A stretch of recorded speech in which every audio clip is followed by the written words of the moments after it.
기독교를 한마디로 얘기하면 은혜의 종교라고 말할 수 있습니다. 네, 여러분 하나님이 창조한 세계 가운데서 은혜라고 하는 단어가 있는 그런 별은 우리 지구밖에 없죠. 왜냐하면 다른 세계는 타락하지 않았으니까요. 네. 그래서 은혜라고 하는 것은 어떤 이루어진 결과에 대해서 나의 공로가 전혀 없는 것을 얘기하는 것입니다. 내 공로와 전혀 관계없이 이루어진 어떤 일들, 이것이 은혜입니다. 우리 곽유림 대표님은 어머님이 외할아버지가 감리교의 감독님 출신이십니다. 네. 대대로 감리교의 교단의 가정이시죠. 어머니 아버지 두 분이 다 연예인이시고 연예인 목사님이십니다. 어머니 유명의 목사님은 우리 국악학교를 운영하고 계신데 그 국악을 가지고 찬송으로 바꿔서 우리 국악을 찬송으로 바꿔서 하는 그런 학교를 운영하면서 제자들을 가르치고 많은 편곡들을 그렇게 하시고 하십니다. 그러니 결혼이 얼마나 힘들었겠는지를 여러분이 생각할 수 있을 거예요. 네, 그런 독실한, 또 아버님도 연예인 목사님이세요. 여러분들이 옛날에 후라이보이라고 하는 곽규석 씨를 잘 아실 거예요. 그 곽규석 씨의 동생 되시는 럭키보이십니다. 네, 옛날 분들은 아실 거예요. 그런 부모님을 가지고 계시고, 우리 유명의 목사님이 이 연예인 활동을 할 때 아버지한테 많은 어려움을 겪으셨다고 얘기를 들었습니다. 제가 기회가 돼서 한동안 온 가족들과 함께 성경을 같이 공부한 그런 시간들이 있었습니다. 여러분, 우리가 살아가는 세상이 그렇게 희망적이지 않습니다. 저희 집사람이 저한테 YTN에서 하는 사이언스 포럼이라고 하는 이 사이언스, 이 YTN 방송국에서 계속 이 기후변화에 대해서 자세히 살펴서 그거에 대해서 늘 우리에게 경각심을 주고 있습니다. 저보고 여러 개를 보내줬어요. 그래서 제가 그것을 한 가지를 여러 번 보았습니다. 그것은 특별히 이 대양의 물과 기후와의 관계에 대한 그런 어떤 과학 사이언스 포럼이었습니다. 거기서 설명하시는 교수님은 한양대학교 해양융합공학 박사님이신데 이 바다의 물이 우리 기후변화에 어떤 영향을 미치는지에 대해서 아주 자세히 설명을 해 주셨어요. 우리가 산업화 이후서부터 바다의 기온이 계속 오르고 있다고 그럽니다. 예. 여러분, 우리가 실제적으로 그런 걸 알죠? 우리나라도 이미 우리나라 바다가 옛날 바다 같지 않지 않습니까? 네. 이게 바닷물이 계속 끓어오르고 있어요. 이걸로 인해서 생기는 것이 바로 뭐냐면은 홍수와 가뭄과 폭설과, 그리고 여러분 우리가 많이 겪었던 정말로 심각한 그런 산불들, 이것이 바로 바닷물이 끓어오르는 것에 직접적인 영향이 있다고 하는 것입니다. 많은 환경학자들이 옛날 산업시대 이전의 평균 온도, 여러분 우리가 날씨와 기후가 어떻게 다르냐? 날씨는 한날, 오늘이면 오늘에 맑으냐, 흐리냐, 바람이 얼마나 부냐, 습도가 얼마나 있느냐, 그것이 날씨예요. 그러면 기후는 뭐냐면은 평균 날씨를 얘기하는 겁니다. 어느 기간 동안에 평균적인 날씨를 평균으로 잡았을 때의 기후가 어떻다 이렇게 말한다고 우리 그 한양대학교 그 예상욱 교수님이신데 그분이 아주 자세히 설명해주고 계셨어요. 우리가 산업화 이후에 1.5도만 상승하면은 지구가 살기가 정말 힘들어질 것이라고 얘기했는데 작년에 1.5.5가 올랐습니다.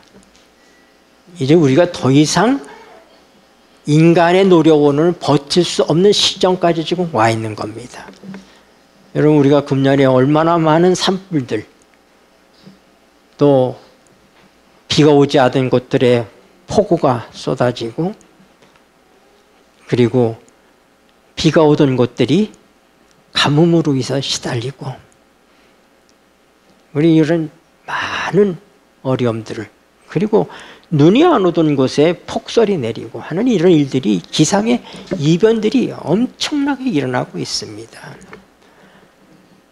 간단하게 설명하면 바닷물이 높아지면 어떤 경향이 있느냐. 바닷물이 높아지면 이 바다는 우리의 땅덩어리에 비해서 270배의 그런 질량을 가지고 있다고 그래요. 그리고 지상에서 온도가 1도 올라갈 때 바다에서는 4도가 올라갑니다. 그러니까 이 바다의 온도가 올라가는 게 아주 심각한데 그 원인이 뭐냐면 CO2 탄산가스. 우리 이 분야의 전문가가 우리 이병걸 장로님이십니다. 이병걸 장로님이 이 환경 문제에 단체장을 하고 계시는 분이시거든요. 그런데 이제 가장 심각한 게 뭐냐면 여러분 사람들의 식생활이 이제는 고기를 안 먹고는 견딜 수 없는 식생활이 됐습니다. 많은 목초지들이 만들어졌어요. 네. 소나 양을 길러야 되니까. 그런데 자동차에서 뿜어내는 CO2보다 이 탄산가스보다도 그 동물들이 뿜어내는 가스가 CO2 양이 더 많다는 거예요. 그러면 우리의 식생활을 바꿔야지 되는 거예요. 우리가 동물을 안 먹으면 근데 그게 가능하겠습니까? 이미 고기 맛에 다 물들어 있는 사람들이 고기 먹는 걸 포기하겠습니까?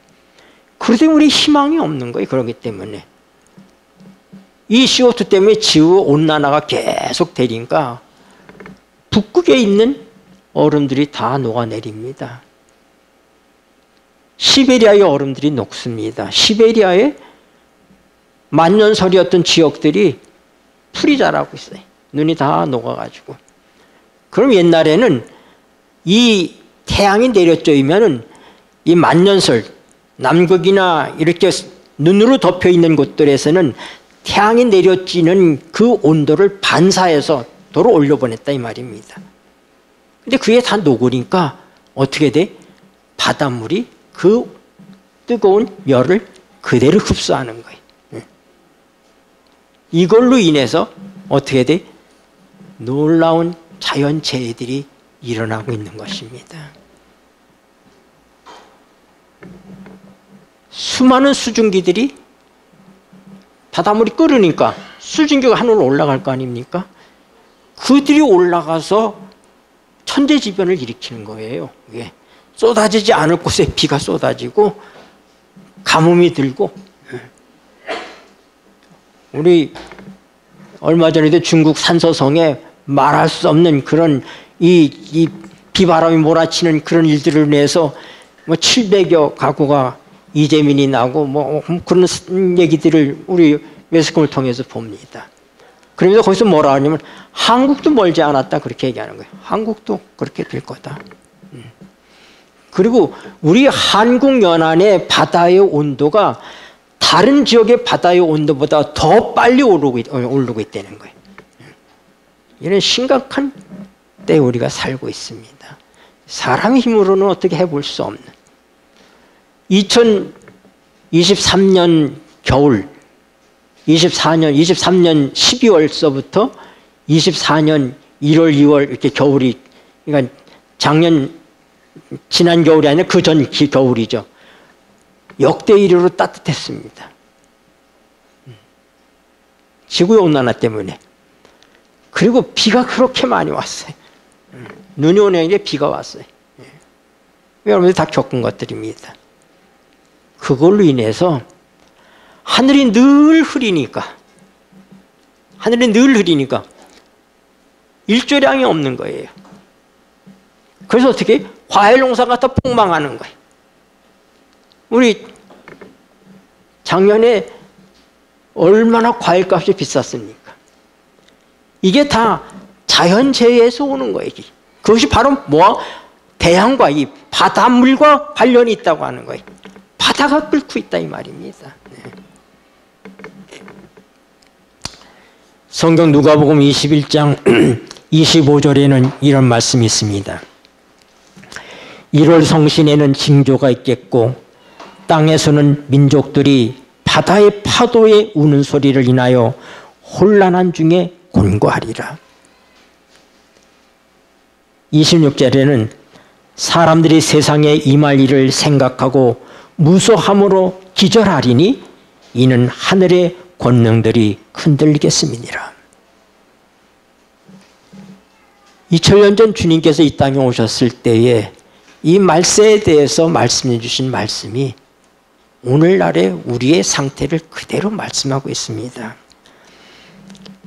그때 사람들이 인자가 구름을 타고 능력과 큰 영광으로 오는 것을 보리라. 이런 일이 되기를 시작하거든 일어나 머리를 들라. 너희 구속이 가까웠느니라 하시더라. 하나님께서는 오늘 이 기후의 재앙들을 통해서 우리를 부르시고 계십니다. 이제는 머리를 들라고 얘기합니다. 마태복음 24장 44절에는 이러므로 너희도 예비하고 있으라. 생각지 않은 때에 인자가 오리라. 25장 13절에는 그런즉 깨어 있으라. 너희는 그날과 그 시를 알지 못하느니라. 사실 제가 오늘 준비한 설교는 이 설교가 아닙니다. 그러나 우리가 살고 있는 이 현실 속에서 우리의 미래가 얼마나 어두운지를 우리가 알아야지 되겠다 이 말입니다. 그러나 그 어둠 너머에 희망이 있습니다. 이제 인간이 어떻게 이 지구를 살려볼 길이 없을 때, 그래서 이 CO2를 제로 상태로 유지하자고 해가지고 많은 노력들을 하고 파리 협약이 있었고 그렇게 하고 있지만, 그러나 모든 학자들은 불가능하다고 얘기합니다. 그들은 성경이 얘기하는 것처럼 떨고 기절하고 있습니다. 이 지구의 미래를 바라보면서 우리는 우리의 사랑하는 후손들에게 결코 좋은 환경을 물려주지 못할 것입니다. 이런 심각한 때를 우리가 분별하는 것이 얼마나 필요한지에 대해서, 그래서 아마도 저희 집사람이 저한테 자꾸 그걸 보내준 것 같아요. 좀 보라고. 제가 다른 것만 보니까 그것 좀 보라고. 그래서 제가 덕분에 좀 봤는데 보니까 정말 심각한 걸 알았어요. 오늘 여러분들에게 잠깐 동안 그 심각성을 좀 말씀드린 것입니다.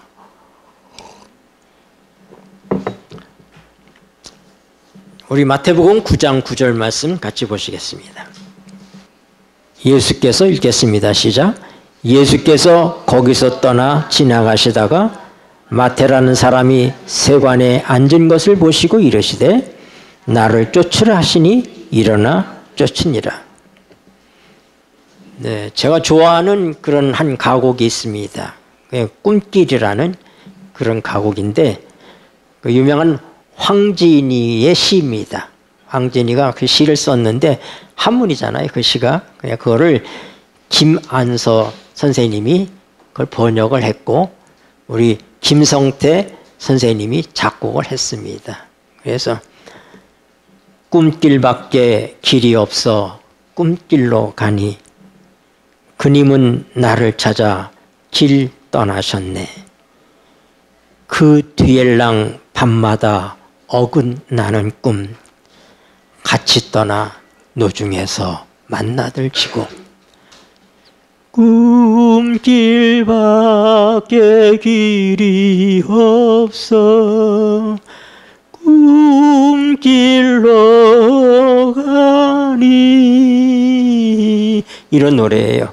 2절은 꿈길 따라 그님을 만나러 가니 길 떠났네 그님은 나를 찾으러 밤마다 어긋나는 꿈일 양이면 같이 떠나 노중에서 만나를 지고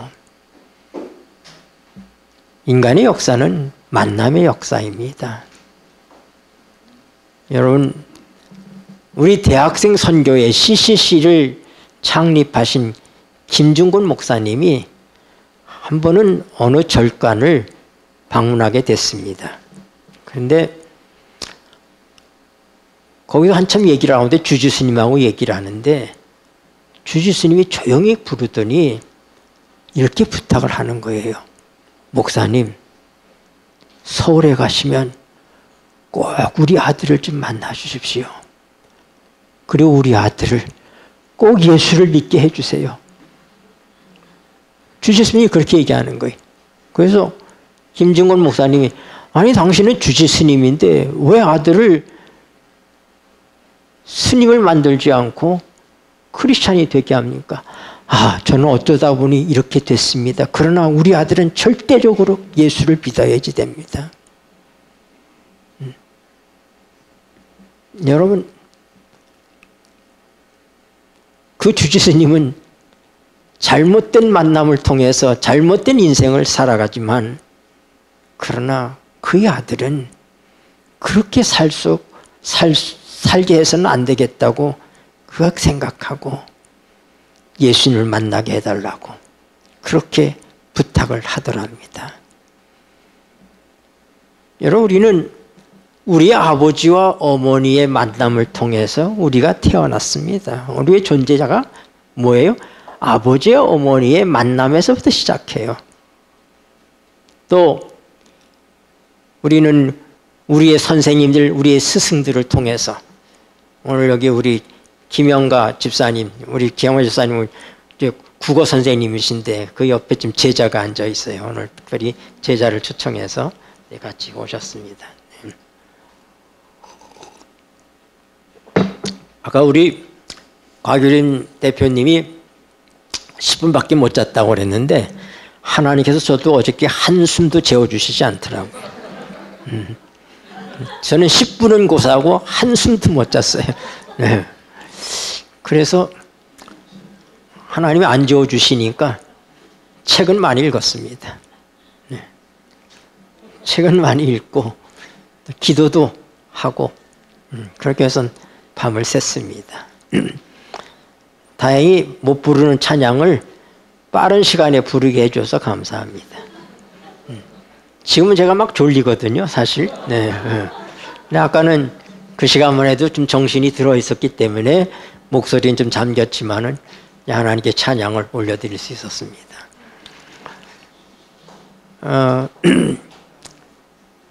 우리가 어떤 친구들을 만나느냐, 우리가 친구를 만나는 것도 굉장히 중요하죠. 여기 저희 집사람이 많은 친구들이 오셨어요. 네. 그걸 통해서 사회성을 배우고 또 많은 삶의 방향들을 잡아갑니다. 그러나 무엇보다도 중요한 것은 배우자를 만나는 것이지요. 여러분 우리가 배우자를 만나는 것이 오늘의 나를 꼴지고 있다 이렇게 우리가 볼 수 있습니다. 마태복음 9장 9절은 특별한 만남의 말씀을 기록하고 있습니다. 마태라고 하는 사람은 어떤 사람이냐면 세리였습니다. 성경은 그 당시에 세리를 얼마나 싫어하고 죄인시했냐면은 창녀와 세리 그렇게 같이 얘기합니다. 창기와 세리. 세리를 그렇게 사람들이 안 좋은 것으로 취급했어요. 왜냐하면 독립을 잃었잖아요. 이스라엘의 독립을 잃었는데 로마의 관리가 돼서 세금을 거두는 사람이 세리예요. 그러니 얼마나 믿겠습니까? 거기다가 세금만 거두는 게 아니라 더 붙여가지고 그래서 세리들은 다 부자였습니다. 사람들이 멸시하는 이 세리 마태가 세관에 있을 때 자기 일터에 있을 때 예수님이 지나가시다가 마태야 나를 쫓으라 하니 마태가 쫓았다고 그렇게 성경에 기록되어 있습니다. 한번 생각해 봐요. 세리와 사도, 세리 마태와 사도 마태 한번 생각해 보세요. 어느 쪽을 선택하겠습니까? 뭐 우리가 말할 필요도 없죠. 사람들이 예수 안 믿는 사람도 성경에 마태복음은 압니다. 신약 성경의 제일 처음 책이니까. 그 마태복음의 저자가 바로 세리였던 예수님의 제자 사도 마태입니다. 마태가 예수님을 만난 다음에 그 인생이 완전히 달라진 것입니다. 우리는 누구를 만나냐에 따라서 우리의 인생이 턴라운드 할 수 있어요. 바뀔 수 있습니다. 마태가 예수님을 만난 것은 그의 인생의 최고의 만남이었습니다. 오늘 제 설교 제목이 최고의 만남입니다. 오늘 여러분들이 마태가 만난 그 최고의 만남을 우리 모두가 경험하게 되기를 바랍니다. 성경은 죄 때문에 이산의 아픔을 겪게 됐습니다. 하나님과 우리는 한 가족이었어요. 인간이 죄를 지음으로 하나님과 우리는 이별할 수밖에 없게 되었어요. 하나님으로부터 우리는 벗어난 존재가 됐습니다. 하나님의 생명에서부터 벗어났습니다. 아담이 죄를 짓고 나니까 금단의 열매를 먹고 나니까 어떻게 됐어요? 하나님의 영광의 옷이 떠나갔습니다. 그 옷을 입고 있지 않았어요. 하나님의 영광의 두루마기가 그를 감싸고 있었습니다. 그런데 그 옷을 걷어갔어요. 그리고 자기가 벗은 것을 알았습니다. 그래서 어떻게 했어요? 무화과나무 잎으로 자기 수치스러운 몸을 가렸습니다. 근데 그때 하나님께서 아담에게 찾아오십니다. 아담아, 아담아, 내가 어디 있느냐? 하나님 몰라서 묻습니까? 하나님은 전지전능하신 분이십니다. 근데 아담에게 내가 어디 있느냐? 내 현주소가 어디냐? 하고 물으시는 것입니다. 여기서 인간의 희망이 시작됩니다. 하나님의 만남을 통해서 하나님이 아담을 찾아오지 않았다면 인간은 멸절하고 말았을 거예요. 그래서 성경의 역사는 하나님 우리를 만나주시는 역사예요. 그래서 급기야는 하나님이신 예수님께서 사람이 돼서 우리를 만나러 이 땅에 오신 것입니다. 그는 어느 날 아침 일찍 예루살렘에서 일어나셨어요. 새벽부터 바쁘게 길을 걸으셨습니다. 제자들은 영문도 모르고 따라서 아침부터 걷습니다. 점심때가 될 때 유대 사람들은 사마리아를 통과하지 않습니다. 이 갈릴리를 가려면 사마리아를 통과하면 빨리 갈 수 있어요. 그런데 그렇게 안 가고 돌아서 갑니다. 사마리아를 적대시하기 때문에. 예수님이 그 사마리아 마을로 가셨어요. 수가의 우물가로 갔습니다. 거기서 누굴 만납니까? 부끄러워서, 인생이 부끄러워서 아침 저녁에 남들은 물길는데 남들이 물길지 않는 정오에 물길로 나오는 한 여인, 기구한 여인이죠. 남편이 5 있었지만 지금은 그 남편 5과 살고 있지 못하고 그 5 중에 누구도 살지 못하고 혼인하지도 않은 한 남자와 살고 있는 그런 가련한 여인. 예수님이 이 한 여인을 위해서 예루살렘에서 아침에 일찍 일어나셔서 수고의 우물까지는 한나절 동안 부지런히 걸어야 정오에 도착할 수 있는 거리입니다. 예수님은 이 불쌍한 한 여인을 만나주시기 위해서 새벽부터 한나절을 열심히 벌어가셨습니다. 제가 이 얘기만 하면 설교 끝나겠죠? 우리가 잘 아는 막달라 마리아, 그는 창녀처럼 인생을 살았습니다. 그런데 예수님을 함정에 빠뜨리기 위해서 유대인들이 그의 간음 현장에서 그 여자를 붙들어 왔습니다. 그리고 모세의 법에 의하면, 우리나라 국법에 의하면 이런 여자는 돌로 쳐서 죽이라고 그랬습니다. 예수님은 그 모세의 법을 제정하신 분이 예수님이십니다. 그러니 당연히 그 법을 따라서 치라고 하지 않겠습니까? 부끄럽게 현장에서 잡혀서 끌려온 한 여인이 그가 이제 죽음 앞에서 떨고 있습니다. 수치와 죽음 앞에서. 그때 주님께서 뭐라고 말씀하셨어요? 죄 없는 자는 쳐라.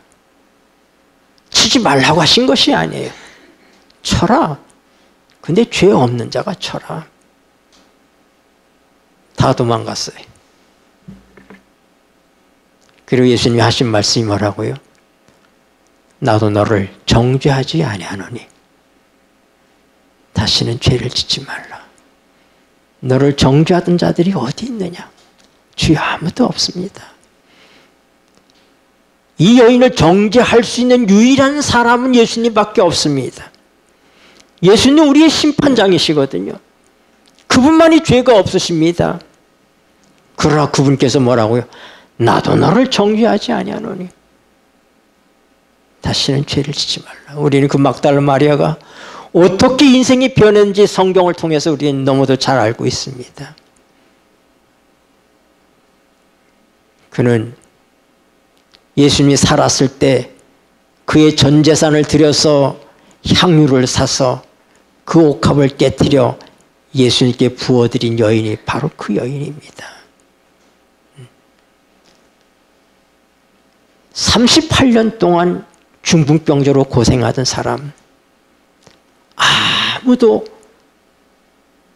그의 희망을 주는 사람이 없었어요. 그는 스스로 걸을 수 없어요. 자릿대게 누워 있습니다. 그러면 어떤 사람들에 의해서 한 푼 두 푼 도와주는 것 같고 살아가는 사람이고 누군가 그를 옮겨줘야지 집에 들어갈 수 있고 그런 사람이에요. 베데스다라고 하는 연못은 말 그대로 은혜의 집이라는 곳에 베이트 헤세드, 헬라어로 이 히브리 말로 해서 베이트 벳이라고 하는 것은 뭐예요? 집을 얘기해요. 베델, 하나님의 집. 엘은 하나님의. 베이트 헤세드, 헤세드는 은혜입니다. 그 은혜의 집이에요. 그 은혜의 집 앞에 연못이 있는데 그 연못이 자연적으로 물이 동할 때가 있는데 그때 누구든지 뛰어들면 병이 낫는다는 거예요. 그래서 그가 사람들의 동정을 받아가지고 거기까지 오긴 왔는데 물이 동할 때에 자기 스스로 갈 수 없잖아요. 그러니까 거기 소개되는 사람이 절름발이와 맹인과 이런 사람들을 소개해요. 네? 그럼 절름발이도 자기 발로 갈 수 있습니다. 소경도 방향을 잡아서 갈 수 있습니다. 그러나 이 중풍병자 38년 동안 걸어보지 못하는 이 사람은 스스로 갈 수 없어요. 가장 절망적 상황에 있는 사람입니다. 예수님께서 그에게 오셔서 뭐라고 말씀하셨어요? 내 자리를 들고 일어나라. 내 자리를 들고 일어나라. 예수를 만난 이 사람은 그 즉시 자리에서 일어났습니다. 38년 동안 걸어오지 못하던, 여러분, 예수님을 만난 사람들의 이야기가 성경의 이야기예요. 하나님께서는 얼마나 우리를 만나고 싶어 하시는지. 예수님 십자가에 달려 돌아가신 다음에 예수님을 따라다니던 엠마오에 사는 두 제자가 있었습니다. 그들은 예수님이 왕이 되실 줄 알았어요. 그들은 이스라엘을 구원할 자가 예수님이라고 생각을 했는데, 그 나라의 종교 지도자들이 예수님을 십자가에 못 박아버리자 실망하고 그들은 자기의 고향으로 낙향을 하고 있었습니다. 예루살렘에서부터 엠마오까지는 약 25리의 거리입니다. 그냥 터덜터덜 걸어가고 있는데 한 사람을 만났습니다. 그 둘이 뭘 얘기하고 있으니까 무슨 얘기를 그렇게 합니까? 하고 물었어요. 이렇게 보더니, 당신도 지금 예루살렘에서 온 거 아닙니까? 맞다고. 근데 근일에 일어난 그 일을 모르니까 우리는 예수라는 사람을 따라다니던 제자였습니다. 우리는 그가 이스라엘을 회복할 자라고 생각했습니다. 그런데 우리 종교 지도자들이 그를 십자가에 못 박아버렸습니다. 그래서 우리는 실망해서 지금 돌아가고 있는 겁니다. 자연스럽게 그들과 동행해서 가면서 그들에게 성경을 펼쳐서 설명합니다. 왜 인자가, 왜 예수님이 이 땅에 오셔야 되는지, 왜 그분이 죽으셔야 되는지, 무엇 때문에 죽는지, 그의 죽음이 어떤 변화를 우리들에게 주게 되는지에 대해서 설명합니다. 25리를 다 왔어요.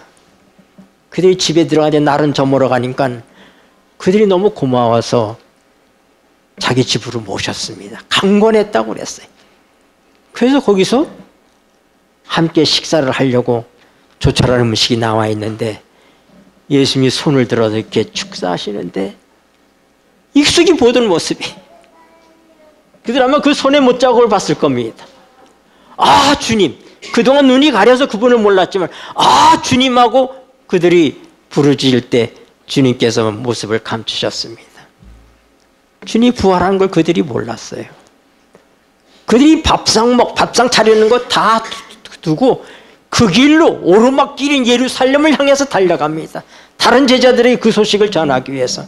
그러면서 그가 뭐라고 하냐면, 주님께서 길에서 우리에게 성경을 가르칠 때 우리 가슴이 뜨겁지 아니하더냐. 절망하던 엠마오의 두 제자가 예수님을 만난 다음에 그들의 삶이 바뀌었습니다. 나는 오늘 여러분들이 이러한 만남을 갖게 되기를 바랍니다. 우리는 참으로 지난 우리의 삶을 생각해 볼 때 처절하고 아프고 수많은 절망과 또 말할 수 없는 고난의 세월들을 보냈습니다. 잘못된 만남들이 우리의 인생을 뒤죽박죽 만들어 놨습니다. 우리가 좋은 친구인 줄 알았다가 그 친구 때문에 돈 빌려주고 망하고, 사업의 파트너라고 생각해서 만났는데 사기당하고, 여기 앉아 계신 우리 김치폭 장로님이 중국에서 우리 한국 사람 만나서 사업하시다 사기당해가지고 다 날아가신 분이, 그래서 가정이 다 풍지박산이 됐어요. 우리 삶 속에 얼마나 잘못된 만남이 많습니까? 제가 우리 박봉건 우리 박사님이 계신데 아버지가 오셨어요. 아버지가 우리 옛날에 우리 3656 큰 대형차를 운전하시던 분이셨는데 그게 사고가 나가지고 휠체어를 타십니다. 근데 이 휠체어를 타시는 장로님이 제 사택에까지 오셨어요. 그리고는 막 걱정을 하시는 거예요. 우리 아들이 우리 SD에 있는 처녀하고 결혼을 해야 되는데 감리교회 다니는 처녀하고 결혼하겠다고 그런다는 거예요. 그러면서 그냥 막 속상해가지고 막 저한테 하소연을 하시는데 제가 그때 얘기했어요. 박 장로님, 그때 우리 박봉건 집사님이 그렇게 가벼운 사람, 생각 없이 처신한 사람은 아니지 않습니까? 인정하시더라고요. 제가 좀 만나보겠습니다. 제가 만나보고 말씀드리면 제 말을 따라주시기 바랍니다. 그래서 내가 우리 그때 박 집사를 좀 불러서 만났어요. 만나서 얘기를 들어보니까 정말 사랑하고 있는 거예요. 예. 원래 아카펠라로 이렇게 그 사중창 노래를 하는 그런 팀을 했었는데 우리 곽유림 대표가 같이 찬양을 하는, 그래서 주로 장로교 계통의 일반 개신교회를 많이 다니고 활동을 했는데 서로 종교를 몰랐어요. 그러니까 우리 박봉건 박사님이 우리 재림교인이라는 걸 전혀 몰랐다는 거예요. 근데 여러 우여곡절이 있었어요. 그래서 이제 결혼까지 하려고 그러는데 내가 그때 물어봤어요. 뭐라고 물어봤냐면, 야, 내가 사귀는 그 곽아무개가 크리스찬이냐? 네, 그리스도인입니다. 근데 리얼 크리스찬이냐? 진짜 교인이냐? 하고 물었더니 진짜 교인이라는 거예요. 그래? 그럼 내가 한번 좀 만나보자. 그래서 제가 만났어요. 만나서 얘기를 쭉 들었습니다. 마음속에 이 박봉건 이 사람이 이게 지금 썸을 타기 시작하는데 마음에 있는데 하루는 꿈에 이 박봉건 집사가 재림교인이더라는 거야. 이단인 재림교인. 깜짝 놀래가지고 누구도 안 알려줬는데 전혀 그런 생각도 안 했는데 물어봤다는 거야. 그랬더니 대답을 잘 안 해주더래 그때. 근데 이제 얼마 지나서 이제 결국은 알게 됐어요. 알게 되니까 절연을 했습니다. 이단 교인하고 결혼할 리가 없잖아요. 일반 개신교인이. 그래서 절연을 했는데 그런데 이 마음이 아픈 거예요. 그래서 어떻게 했느냐? 뭐 100일 기도를 했다든가 기도를 했어요. 금식도 하면서 기도를 하고 하는데 그래도 내가 포기를 못하겠다는 기도를 해도. 그래서 이제 두 사람이 극복을 하고 이제 결혼을 준비하고 있는 때 이제 저를 만난 것입니다. 집안에 풍지박산이나 양쪽 집안이 다 풍지박산이 나는 상황인데 그때까지는 이 여자 우리 곽유림 씨 집에서는 몰랐어요. 전혀 몰랐어요. 저하고 성경 공부를 하면서도 사위가 재림교인인지는 몰랐어요. 그래서 저하고 성경 공부하고 제가 침례를 주고 결혼식을 2번 했어요. 안식일에 우리 교회에서 우리 교회식으로 결혼식을 하고 또 일요일 날 윤항기 목사님이 주례를 하면서 또 우리 태능 그 야외 그 저기에서 또 결혼을 하고 제가 축복 기도만 했습니다. 그때는. 그래서 그 만남이 얼마나 중요한가. 곽 집사님 그때 포기했으면 어떻게 될 뻔했어요. 왜 남은 무리가 될 수 없잖아. 이 진리교회에 속할 수가 없잖아요. 정말 여러 개신교 단체들 또 대학들 여기서 교수를 그렇게 부르는데도 갈 수가 없잖아요. 우리 교회 안에서 정말로 이름도 빛도 없이 그렇게 이 유명한 이 우리 배우가 정말 서울예술대학교를 수석 입학, 수석 졸업한 사람이에요. 대단한 재원이죠. 뭐 그 유명한 명성황후의 젊은 왕후 주연을 맡았으니까요. 그러나 조용히 교회 안에서 봉사하는 모습을 볼 때보다 내가 늘 마음속에 감사한 생각을 갖습니다. 그래서 이 누구를 만나느냐 하는 거 굉장히 중요한 거예요.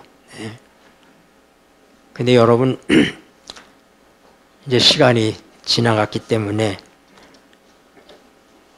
우리 하나님께서 우리를 만나주시는 때가 어떤 상황에서 우리를 만나시는가. 제가 성경 한 절 보겠습니다.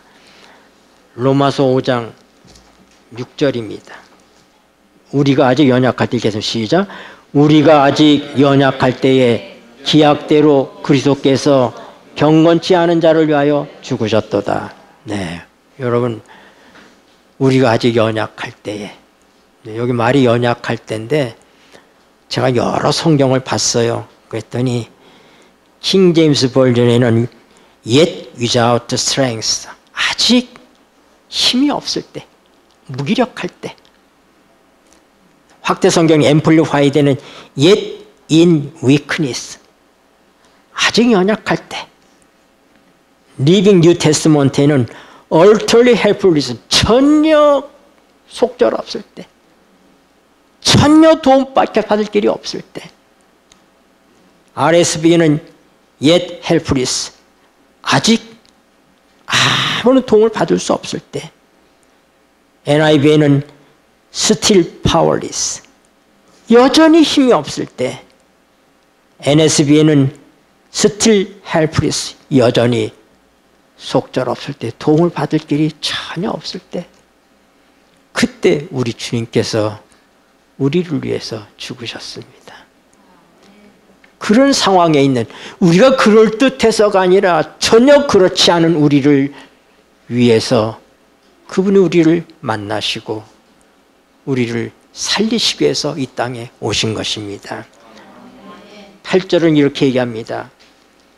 우리가 아직 죄인 되었을 때에 그리스도께서 우리를 위하여 죽으심으로 하나님께서 우리에 대한 자기의 사랑을 확증하셨느니라. 제가 이 말씀을 여러 성경으로 읽었습니다. 사실 그 의미들을 좀 더 정확하게 좀 알기 위해서. 근데 여기 보면 죄의 시작은 우리의 연약함에서 오죠. 우리가 다 죄인의 후손으로 태어났기 때문에 아무도 죄를 거스릴 수가 없습니다. 그러다 보니까 우리가 다 뭐가 돼요? 죄인이 된 것입니다. 그런데 우리가 아직 연약할 때의 기약대로 그리스도께서 경건치 않은 자를 위해서 죽었다. 기약대로. 갑자기 오신 것이 아니에요. In due time. 때가 찼을 때. 갈라디아 4장 4절에는 때가 찼을 때 주님께서 오셨다고 그랬어요. 어떤 때냐? 이스라엘 백성이 하나님께서 율법을 선포하신 지 1400년이라는 세월을 주셨습니다. 그러나 그 율법으로 그들이 전혀 구원받을 수 없다는 사실이 증명되었을 때, 인간의 행위로는 어떤 도움도, 어떤 자기 자신을 구원하는 일에 정말로 완전히 연약할 때, 완전히 절망적일 때, 완전히 힘이 없을 때, 그때 주님께서 우리를 위해서 죽으셨다. 8절에 우리가 아직 죄인 되었을 때 그리스도께서 우리를 위하여 죽으심으로 하나님께서 우리에 대한 자기의 사랑을 확증하셨느니라. 우리가 죄인이 되어 있을 때, 어떤 사람들은 그렇게 얘기해요.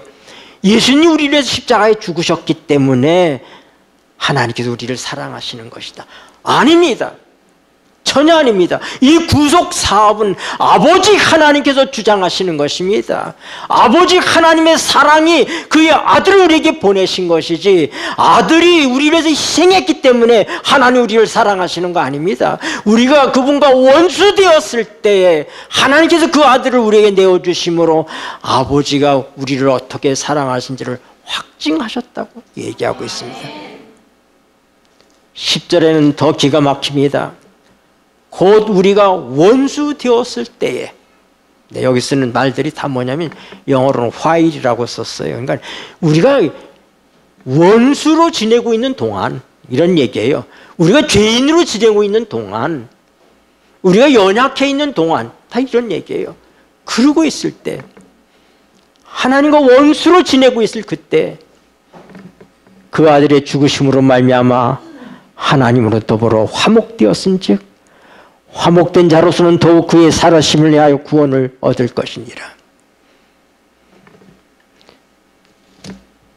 시간이 너무 빨리 지나가서 아쉽습니다. 그러나 갈라디아 4장 4절을 제가 좀 읽겠습니다. 때가 참에 하나님이 그 아들을 보내사 여자에게 나게 하시고 율법 아래 나게 하신 것은 율법 아래 있는 자들을 속량하시고 우리로 아들의 명분을 얻게 하려 하심이라. 너희가 아들인 거로 하나님이 그 아들의 영을 우리 마음 가운데 보내사 아버지라 부르게 하셨느니라. 그러므로 내가 이후로는 종이 아니요 아들이니 아들이면 하나님으로 말미암은 유업을 이을 자니라. 여러분, 하나님이 창조한 이 광활한 우주, 여러분 이거 우리 상상할 수가 없어요.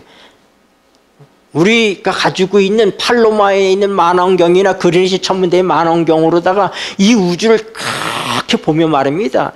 이 태양계를 벗어나서 은하계를 지나서 소우주를 지나서 대우주까지의 그 거리가 얼마냐면 빛이 똑딱할 때 지구를 7바퀴 반을 돕니다. 빛의 속도가.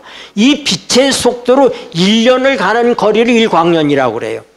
그런데 우리 만원경으로 보는 이 우주가 대우주까지의 거리가 얼마냐면 150광년이 넘습니다. 상상이 돼요?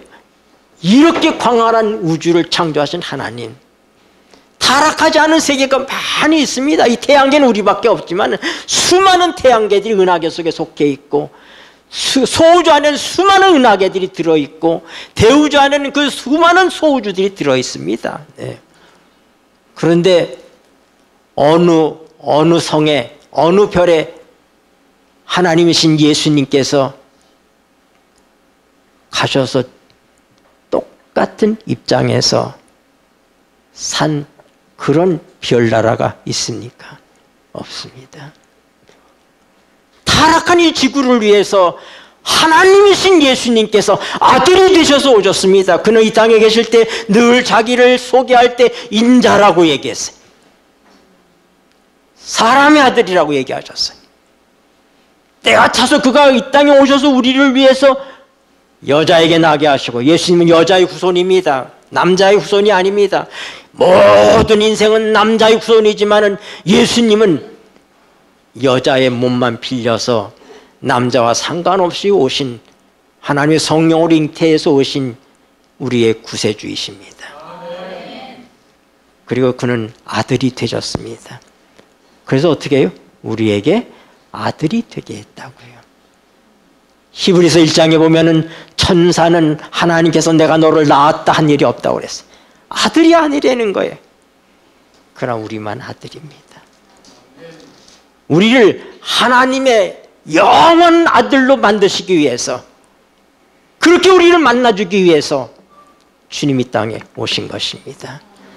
나는 오늘 이 시간 여러분들이 어떤 연유로든지 오늘 이 귀한 자리에 함께 하셨는데, 나는 여러분의 위치가 예수님과 똑같은 아들의 위치로 어느 하나님이 창조한 다른 우주세계 천사들까지도 이런 특별한 대접을 받지 못합니다. 예수님이 아들이 되셔서 우리를 아들 되게 하신다고 말씀하는 거예요. 그냥 아들처럼 대우해 주시는 것이 아니라, 성경은 우리가 흙에 속한 자의 형상을 입은 것 같이, 아담은 흙에서 온 자입니다. 흙에 속한 자의 형상을 입은 것 같이 하늘에 속한 자의 형상을 입을 것이다. 예수님과 똑같은 형상으로, 예수님과 똑같은 이 원단으로 우리가 바뀝니다. 그래서 우리는 하나님의 아들이 되는 것입니다. 고양이 새끼는 고양이고 원숭이 새끼는 원숭이인 것처럼 하나님의 아들은 신인 것입니다. 그래서 예수님께서 요한복음 10장에서 내가 너희를 신이라 하지 아니하였느냐. 하나님의 말씀을 받은 자를 신이라 하였거늘 하고 말씀하셨어요. 여러분, 이 엄청난 만남이 여러분과 저의 진정한 최고의 만남으로 우리가 예수님과 똑같은 아들로 영원히 살게 되는 우리의 운명을 바꾸시는 그런 축복된 기회가 되시기를 바랍니다. 네, 기도하시겠습니다. 고마우신 하늘아버지, 우리를 만나주시기를 기뻐하시는 하나님, 우리같이 못나고 무지렁이 같고 죄 많고 실수 많고 돼지가 돼지 새끼를 씻어서 놔둬도 다시 돼지 우리 속에 들어가서 뒹구는 것처럼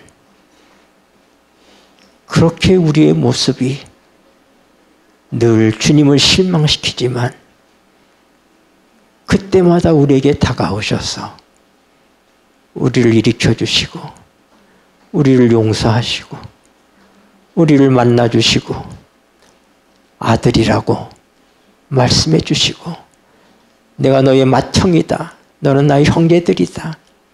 아버지께서는 많은 아들이라고 그렇게 말씀하시면서 우리를 사랑하시는 그 사랑 외면하지 않도록 도와주시고 오늘 이 시간 우리 일생일대의 최고의 만남을 경험하는 시간이 되게 하여 주시옵소서. 우리 구주 예수 그리스도 이름으로 간절히 기도드리옵나이다. 아멘.